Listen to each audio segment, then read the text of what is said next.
Morning. Thanks for joining me again. I'm going to read a brand new piece that I'm actually still working on. I just put this together in the last day or so. And one or two newer and a couple much older pieces. This first one is called Coyotes of the Bronx. Coyotes of the Bronx. I had to repeat the phrase a few times before it registered on the screen between my eyes. I had to do a double take, reading about coyotes appearing in the Republic, La República del Bronx, that exists in real time, very real time. My friend Arturo's home was a big building in the southern section of La República, near the border with the Big Island. He left in the early 70s before the fires flamed out across the area near his home, near the empty factories with broken glass, glittery death. Arturo came back 1985. He said, I went looking for my neighborhood and it was gone. Just rubble and dust and ghosts on crack. I mean, now you see it. Now you don't. I kept blinking, rubbing my eyes. As he was telling me his barrio ghost story, I remembered coyotes.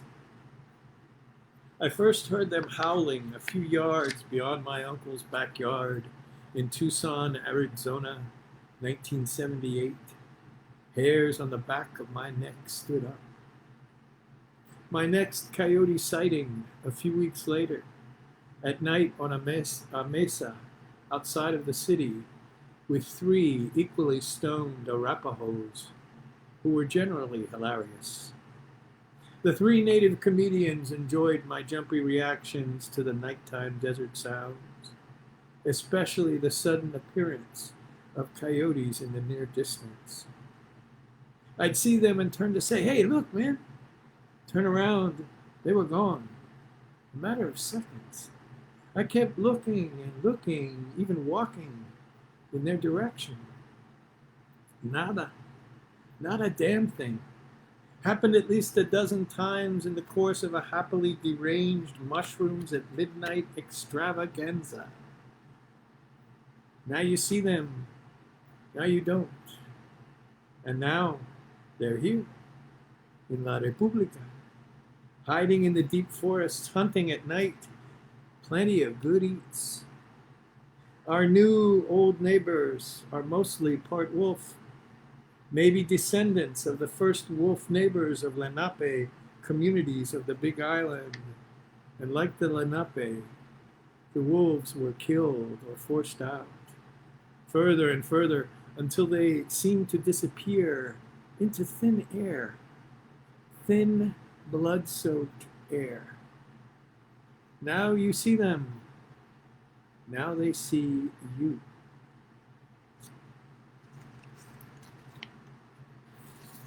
And next one is an old one from, I think, late 90s sometime. And one of the characters in the title that is being addressed was the Pope at the time, was John Paul. The Newt in the title is Newt Gingrich, and Marty is a buddy of mine. Anyway, the title is, it's a two-part title. Excuse me, but there's a Pooka in your RV, or John Paul, Newt, and Marty.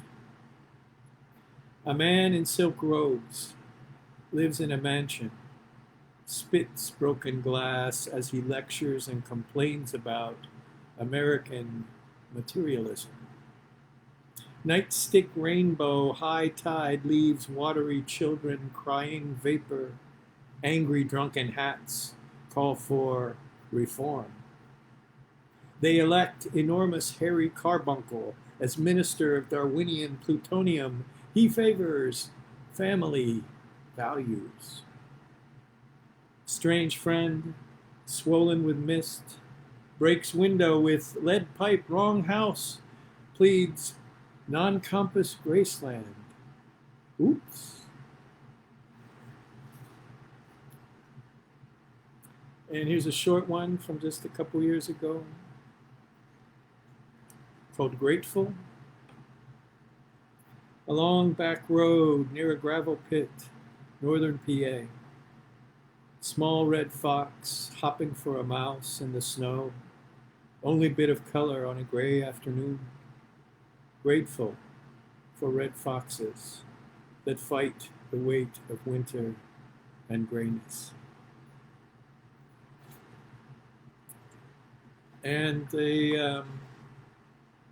another animal-related poem that I read just, I guess, about a month or so ago. But I've been thinking about this one, and I think I may have found a home for it, but we'll see. This is for my dear friend Tanya Ortiz. And I know she doesn't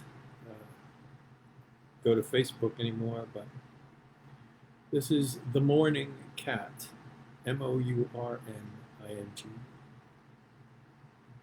The day after her husband died, the widow told me his cat went to each room of the house and meowed minutes at a time. She repeated this routine for 2 days, going into each room and meowing, calling until she stopped. She was looking for him, the widow told me. That's one theory, I thought to myself. There is a belief that the essence of the person hangs in the air, even after they're gone, for days, weeks at a stretch. Maybe she was calling to the spirit still flying around the house for those few days. Maybe she was calling him back, saying, "Come back, old man. I don't like this. I don't like this. Come back, old man. Come back." I don't remember Eliot ever talking about a mourning cat, but what he didn't say could fill many books and many, many empty rooms.